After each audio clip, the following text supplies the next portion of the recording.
This one right here, just because it goes back so far into childhood, I think a lot of people can identify with this. And it was actually selected on Reddit as the best nuclear revenge story of 2022 for good reason.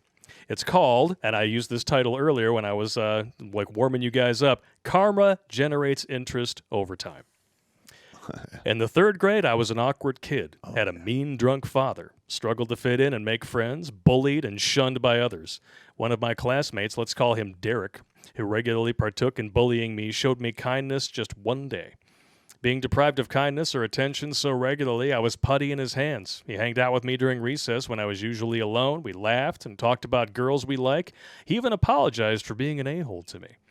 The reason he was nice was because I had brought a very popular, expensive Batman action figure to school with me. Mm-hmm. So this is probably around 89, if I had to guess. Because that was when the first Tim Burton movie came out, and those action figures he had to have been somewhere between like 10 and 13 years of age. Yeah, maybe. It could have been younger even. He brought it to school to pass the time, since I was alone mostly. I saved allowance and mowed lawns for 2 months to buy that toy. Everyone wanted one. Mm-hmm. By the end of the day, he asked me if I could lend him the action figure. And like the naive, socially inept kid I was, I trusted him with it. The deal was to return it the following morning. I went home so happy, completely fooled, and never suspected a thing. Excuse me. We all know how this is going to go.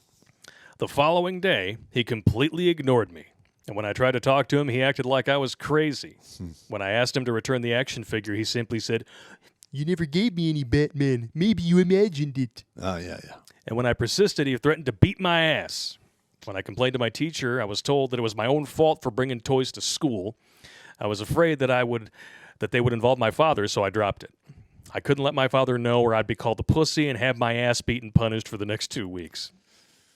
Probably. What's worse is Derek told all the girls that I confided to him about fancying that I lusted after them and that I wanked to them. Well, now we know this guy's British. Yep. I was a social outcast before that, but at least I was tolerated. After his smear campaign with the girls, I was a leper. People wouldn't even look me in the eyes, not even the teachers. Wow. Kids started throwing stones at me, sabotaged and vandalized my property. It was a living hell. I did nothing about it but cry. I was just a weak-willed kid after all, but to this day I wish that I had bit someone's ear off or something, anything, in retaliation. Yeah, see, I always fought back. Always. You absolutely need to. Yeah. Or if I couldn't do it myself, I'd pack up with like 5-6 dudes. And you have to do it publicly. Yeah. You have to do it with an audience because that way everybody knows that you're not just going to roll over for it. Yeah, one of my best friends in middle school was like literally getting his ass trounced by, I think it was like 7 or 8 black dudes. Oh, man. I didn't even know this kid. And he was getting beat bad. Well, and yeah, I'm like, 8-1? Shit. I'm like, okay. So I go out there and I tried to help him. We both got beat down, but, it is what it is. Oof. But after, he never forgot that. Well, you know what? If you go in there, I mean, what do I always say? Like, character is doing something right even when no one is looking, right? Yep. If you enter a fight knowing you're going to get your ass beat, but you do it because it's the right thing to do. Well, they were going to kill him. That's character, even though you're a character. Yeah, I took a pretty good shellacking, but I bet you did. Years later, I can still call that guy and be like, "Hey, you got to help me move a body." Okay. I ask no questions, and you don't tell me no lies. Not many people will do that, Yeah. Oh, let's see here. He continues. After a while, the bullying died down. I focused on my studies, started getting good grades.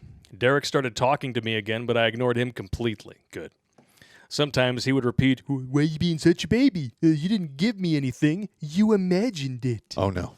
That's some... Ooh. There would be none of that. Sure didn't loan it to a chick. Dude. I'd be waiting on that dude walking home with a big knotted stick.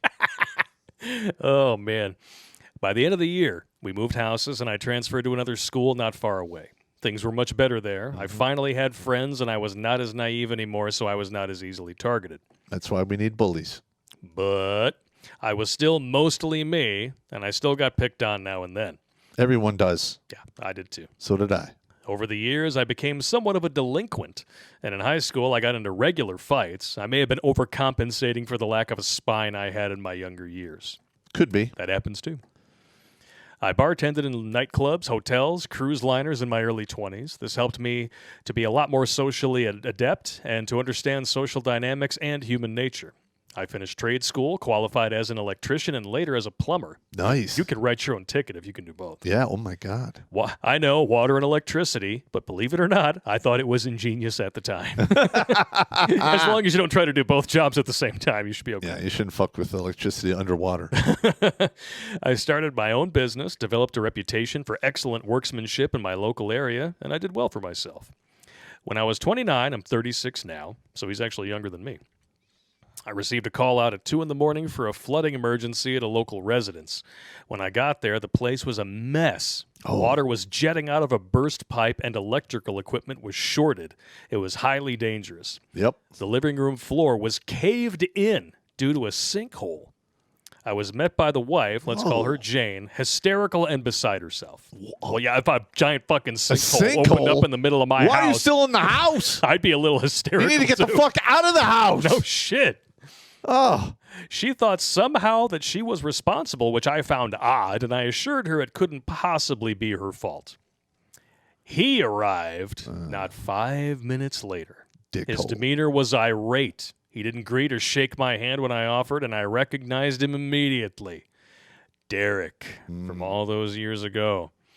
He demanded to know why I have not begun fixing the issue yet. I was professional and told him what I had told the wife in terms of costs, but I hid the written quote in my vehicle. Nice. I told him who I was and acted happy to see him, assured him that he was in good hands.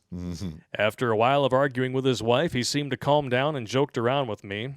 I knew I had fooled him. Nice. We talked about our careers, kids, school days. I gave him tips and fake recommendations. We got along great. His trust was easy to gain. He must have thought of me as a complete sucker.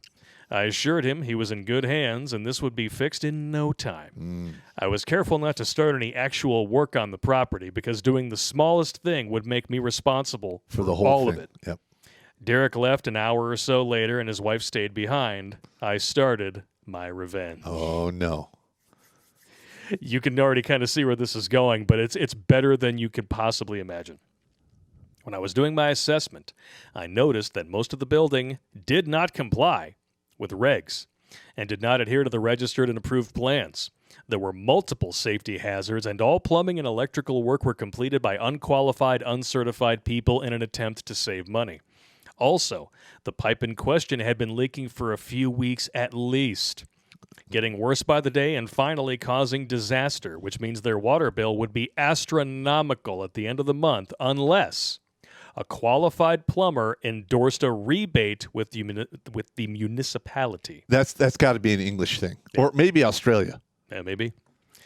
I called my contact at the city, we'll call him Donovan, and notified him of all the regulatory violations, safety hazards, and non-city compliant installations on the property. I also told him about the possible water bill. He promised to be there the next day. I immediately started photographing and documenting. The following morning, my contact was there at 10. He had a field day. He informed Derek's wife of the calamity that was to come, that they would be forced to tear down all the building additions, remove all the uncertified plumbing and wiring installations, and have the plans reapproved starting from scratch, which was an estimated loss of approximately $950,000. Whoa! $1 million revenge story. All right. Derek was there in minutes, and he was livid. He quickly threatened legal action, but Donovan simply told him that he had more than enough photographic evidence to have the property declared invalid within a week if Derek did not comply in writing. Donovan reminded Derek that he does this for a living and that the city has more legal resources to waste money on. Yeah, suing the state is never an easy thing. Nah. I left Derek an invoice for my time just to smear salt in the wounds and took my leave. Later, he called me and called me every name under the sun. I remained silent, and he hung up. He went on a Facebook rant about me, which was a bad idea. All the community stood up for me, and it started storytelling competitions where all kinds of people revealed stories of unsavory things Derek did to them in the past. Nice. Apparently, he's always been an asshole, and Yeah. he never changed. Yeah. One day, he called me up and asked to meet. He sounded defeated and depressed, so I decided to meet and see what was up. I met him at a local busy convenience store. I know better than to take Derek the Weasel face at face value, so I noted quickly when he laid his phone screen down on the table. I knew he may be recording the conversation. He apologized for his behavior, which surprised me, and told me that this whole dilemma has all but bankrupted him. He told me he took out a loan for the building additions and cut corners to save money, and that everyone does it. Yep. He showed me the water bill, which was almost $80,000. Oh, my God. A problem easily erased with a qualified plumber's signature and endorsement, Not which I gonna happen. refused. Nice. He got irate again. Then he asked me, Why did you do this to me? I mean, I know I was a dick to you when we were kids, but I don't deserve to have my wife and my lives ruined because of mistakes I made when I was a kid. What kind of person are you? You told me I was in good hands. I trusted you. You assured me you would help me, and then you stabbed me in the back. You quoted me only a few hundred and told me not to worry. I replied, I said no such thing. Well, stop lying. You told me that it would cost a few hundred, maybe less. I heard you say it. You promised to help me, gave me recommendations. Why are you doing this to me? Derek, you must have imagined it. I looked him in the eye, and he knew exactly why I said it. Wow. The same thing he told me almost 20 years ago. Oh, I repeated it just to drive it home. You're being a baby. I never quoted you for anything. You must have imagined it. Whoa. so he had to be about 9 years old when that happened. Yeah.